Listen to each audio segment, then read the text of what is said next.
How's it going, everybody? ChaoticMeatball here, and before we get into the video, I've got a few quick updates for you guys with a couple of important things revolving around this channel. First of all, new upload schedule will be every Wednesday and Sunday at 8 PM Eastern Time, with the exception of this video. This video will be a little bit later than that. This is a good time for me to upload usually, as it gives me time to stream beforehand instead of after when I'm tired. Secondly, I'll be adding a streaming schedule to this as well, 4 times a week from 4 to 8 PM on Sunday, Tuesday, Wednesday, and Saturday. I can't dedicate tons of time to it, but I'd like to get close to 20 hours a week over there so we can start shooting for partnership. Link is twitch.tv/ChaoticMeatballTV, link is in the description as well as in the pinned comment. Lastly, we've got a super special event I want to talk about, and that's the Chaotic Meatball Week-Lock event. This is going to be a week-long event special over on twitch.tv, hence the name, running from March 22nd to the 28th in order to fundraise for the channel, because paying editors is expensive, buying new games and hardware is also expensive, and since I don't get sponsorship deals, hopefully that will change here relatively soon, I want to push this and the second channel a bit more, and I want to be able to do both, so I need to be able to hire some more people to edit videos, because editing 4 videos and recording it all would just burn me out immensely, as it already has, hence my upload schedule as of late. This is going to be an event where I'll be streaming 16 hours a day for 7 days a week, and we'll be having a bunch of giveaways and incentives, and I'll be doing challenge requests for some of those giveaways. Link is in the description for all of the sort of donation incentives and game incentives and stuff like that, as paying for those editors is expensive, but also paying $550 for this is also expensive. Anyway, thank you guys for sitting through this whole little update part. Let's get into the video. How's it going, everybody? ChaoticMeatball here, and welcome back to the Blue Kaizo Elite Four challenge. If you haven't seen my prior 2 videos in this series, I've done a full run with the water type and the previous challenge with normal types, so either go check those out before watching the rest of this video or after. Today, we'll be seeing what we can do with fire types, and I will save you the grief of going over the Elite Four teams again, and I'll put them on screen right now, since I've already gone over them in depth in the normal type video. But it is important that you guys remember what we're building around in order to have the most cohesive strategy with the most consistency to back it up. We're looking at 5 really tough battles with level 115 Pokemon, but remember, due to how badge boosts work in single player, all of our Pokemon stats are boosted by 12.5%, essentially making them level 112.5, so we're not as far behind as it may seem. Anyway, we've got 5 pure fire types in the form of Ninetales, Arcanine, Rapidash, Magmar, and Flareon, and 2 partial fire types in Charizard and Moltres. I can already tell you we're going with Charizard and Moltres. Despite being 4 times weak to Rock, having a legendary and a starter seems really useful at this point. As for our pure fire types, we'll need to look at their movesets to determine which is the least useful, and let's be honest here, the only one we're not using here is Flareon. Its stats are still mediocre, and it really doesn't do anything better that the other 6 fire types can do even better than it, so we'll be leaving it behind. Sorry, buddy, you're just a terrible Pokemon for this game. Anyway, let's get into my team building and strategy here. I'm starting with Charizard with the moves Earthquake, Body Slam, Flamethrower, and Fire Blast. Earthquake's great for Lorelei's Nidoqueen, Oak's Raichu, Agatha's Tentacruel and Gengar, Lance's Electabuzz, and the rival's Jolteon. It's a great move at 100 power, 100 accuracy, and just overall a pretty spicy attack. Body Slam's great for getting general damage and possible paralysis on non-normal types, and the dual fire-type stab moves are there since Charizard doesn't have access to either Fly or Sky Attack despite being Flying type, so I needed some extra power move filler. And just in case Flamethrower does slightly under half damage, we can follow it up with a Fire Blast for a hopeful KO. Second up is Moltres with Fire Blast, Sky Attack, Solar Beam, and Razor Wind.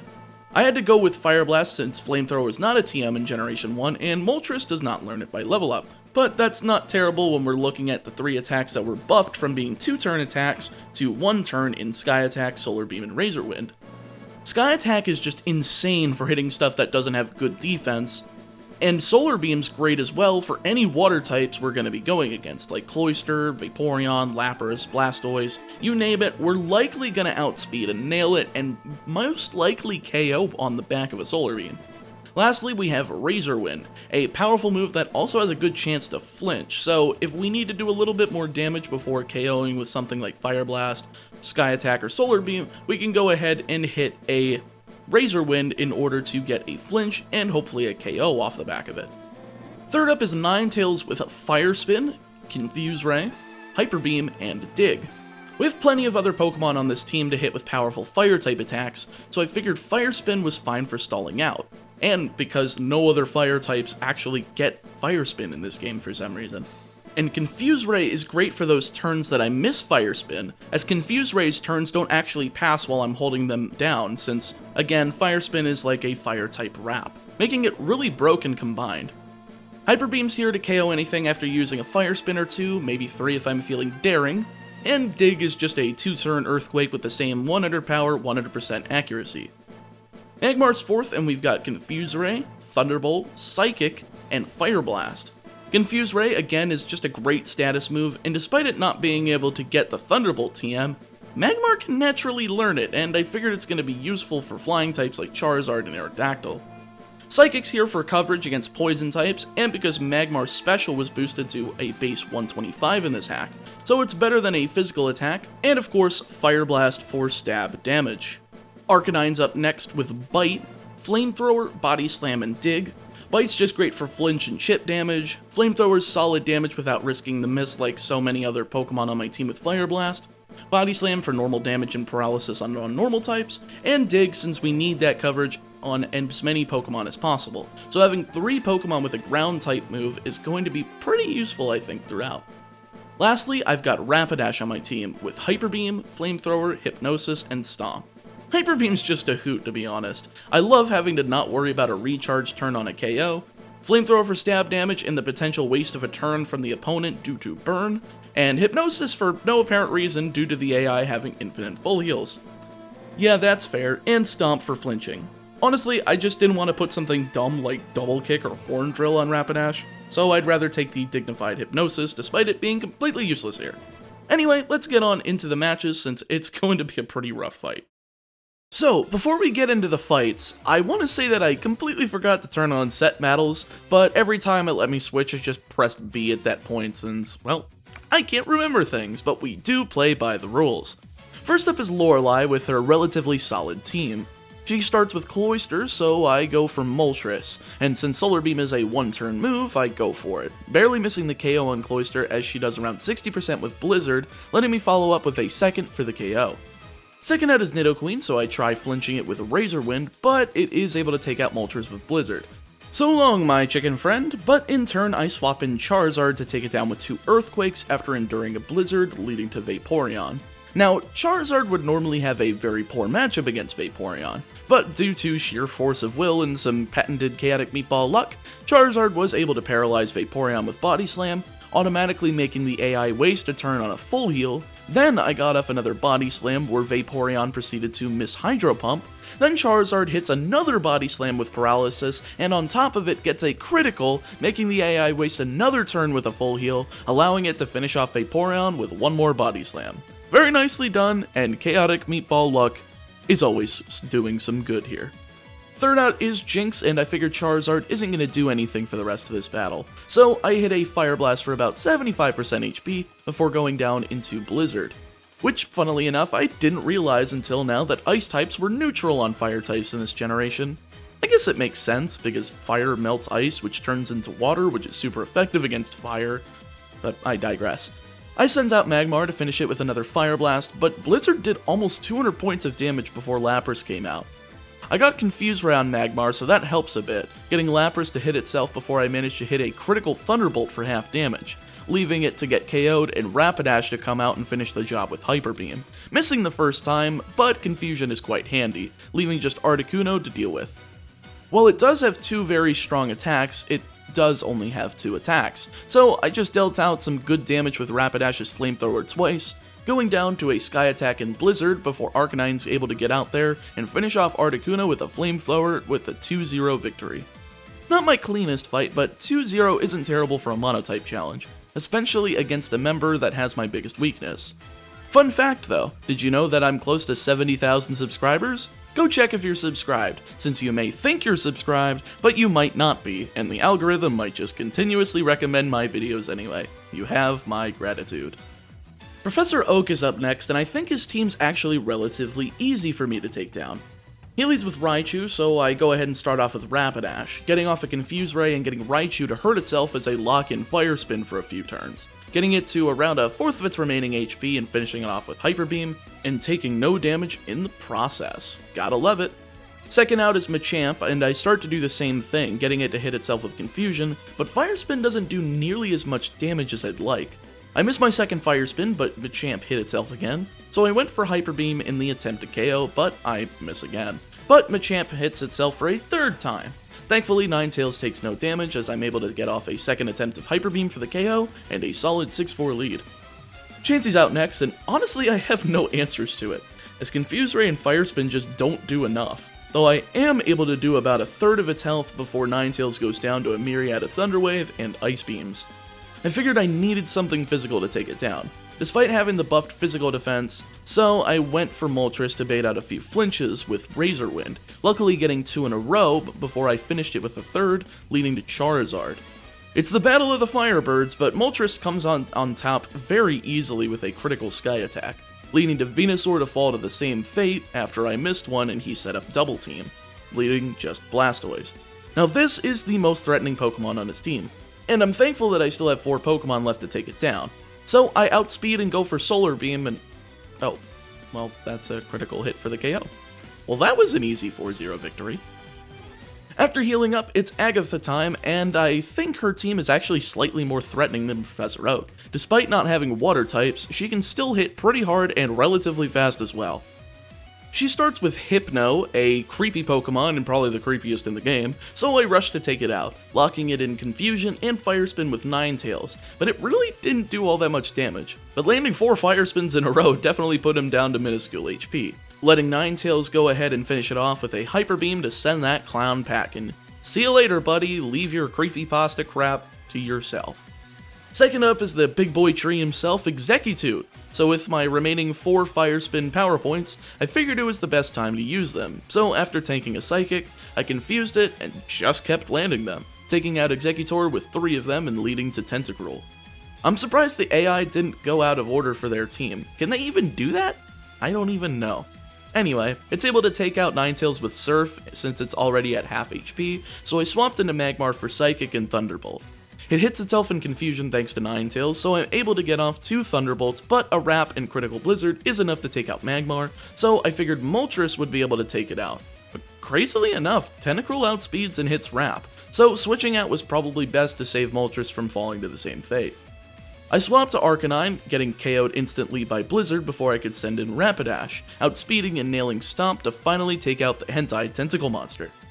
Jinx is next, so Rapidash is able to do half with Flamethrower, withstanding a Blizzard to take out a second Pokemon. But Gengar's out next, and yeah, Seismitoss is plenty enough to take my good pony down. But it's definitely not going to be able to stand up to Moltres, as it sweeps the rest of Agatha's team, taking out both Gengar and Alakazam with Sky Attack to scoop up the match with another 2-0 victory.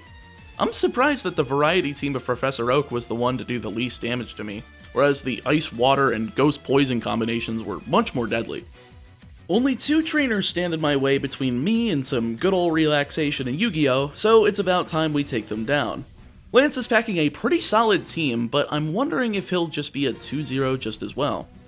Kangaskhan is his lead, so I go for Moltres for the flinch, getting it once before not getting it the second time, but Hyper Beam is a miss, so Moltres is able to get off a Sky Attack for the KO and a solid 6-5 lead.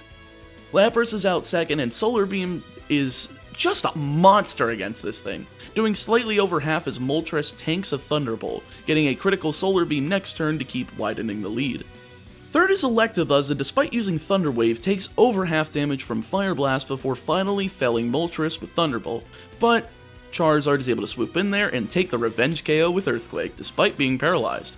Lance's ace, Dragonite, is out next, using Blizzard twice as Charizard was fully paralyzed, going down without a fight. This was the point in the fight where I was starting to wonder if I could pull it off since Moltres is a mighty good crutch, but Magmar was actually able to come in and literally clean house. Confuse Ray is a really useful tool, keeping Dragonite tied down as Thunderbolt kept landing as he hit himself, finally taking out Dragonite with a Thunderbolt and not a single point of damage to Magmar's name. Snorlax, though, is even more of a threat. Magmar is able to confuse it before going down to Earthquake, so I figured this would be the best use of Arcanine, trying to go for flinches with Bite to add more possible turns to Confusion, as they don't pass if Snorlax flinches because the check for Confusion does not end up applying. But even with 3 bites, it's unable to get any flinches whatsoever, though Snorlax just hits itself twice, allowing our fluffy friend to fire its Flamethrower forward at her foe. I'm sorry, I just like alliteration. Please don't at me. Last out is Aerodactyl, and this fast is, well, fast, taking out Arcanine instantly. Ninetales is probably my best bet coming up here, so I go for the Confuse Ray and Fire Spin lock, getting lucky with confusion hits on turns that Fire Spin misses, eventually picking up the KO with another confusion shot, winning me the fight, and, sure enough, a 2-0 victory. It's like I'm destined to get 2-0 victories. But Professor Oak is biased towards me. He said, "I'll give you a 4-0 victory to impress your fans. All you have to do is do one of my challenges again, but this time with friends joining you." So I go ahead and accept his bribe, and we did the deed. No, not that deed, get your mind out of the gutter. So it's time for our rival, appropriately named Wiener. Yeah, I guess I gotta get my mind out of the gutter too. He leads with Mew, which is irritating, but not terrible. I'm able to outspeed and nail a Confuse Ray, pulling off the Fire Spin lock without getting hit and landing 3 Fire Spins in a row before nailing Hyper Beam, taking out the Legend without a single point of damage. Second out is Jolteon, and I'd rather save Ninetales for later, so I swap into Arcanine to take the hit, but he does crit, so it goes down immediately. Sorry Arcanine, you were just as useful as the Flareon I didn't use on my team. Rapidash is my next choice, so I'm able to land a critical Stomp and Hyper Beam through a few sand attacks to KO and lead into Exeggutor. I missed Flamethrower due to all of the accuracy deprivation, letting Exeggutor take out Rapidash, putting us to an equal 4-4 battle. Though I do have Moltres, but he has Mewtwo, so what is this really going to be equal? Sky Attack, though, is able to take out the Tutor Boy. Next out is Starmie, and despite it being a water type, it opts for Thunderbolt, doing less than half as I get a near KO with Solar Beam, leading to a Thunder Wave for some reason, but no paralysis on my side, so a second Solar Beam seals the deal. Tauros is out next, and I'm relatively hesitant here. I don't see Moltres surviving anything else for the rest of this battle, but I'm also afraid that it's just not gonna hit anything, but I went for the Sky Attack anyway, barely living through a Body Slam as Sky Attack does slightly over half, but it does go down to a second Body Slam. A critical does not matter here though, so I'm happy with him wasting his luck here, and letting my Charizard come up and pick the Revenge KO with Fire Blast, leaving just Mewtwo. The most threatening Pokemon of the league, that's for sure. It's able to take out Charizard, but not before I'm able to do over half damage with 2 Fire Blasts. Alright, I'm up 2-1, but against a Mewtwo, that doesn't seem too much like an advantage. So I went into Ninetales and went for the Fire Spin, barely living through Psychic to get off some chip damage. But because our rival was thinking with his name, he uses Thunder Wave, giving us a turn to use Hyper Beam, sealing the deal with yet again a 2-0 victory. I love consistency, but I also love bribes to win more. So if you have a challenge request, you can go ahead and drop a $100 lump sum into my PayPal account named. If you guys enjoyed this video, make sure to like, comment, subscribe, click the bell, tell a friend, and don't spend more than a minute doing that, since if you are, you're taking too long. Though, I really appreciate you taking the time out of your day to watch this, and I'll see you guys next time with another challenge. Stay safe, stay healthy, and I'll see you next time.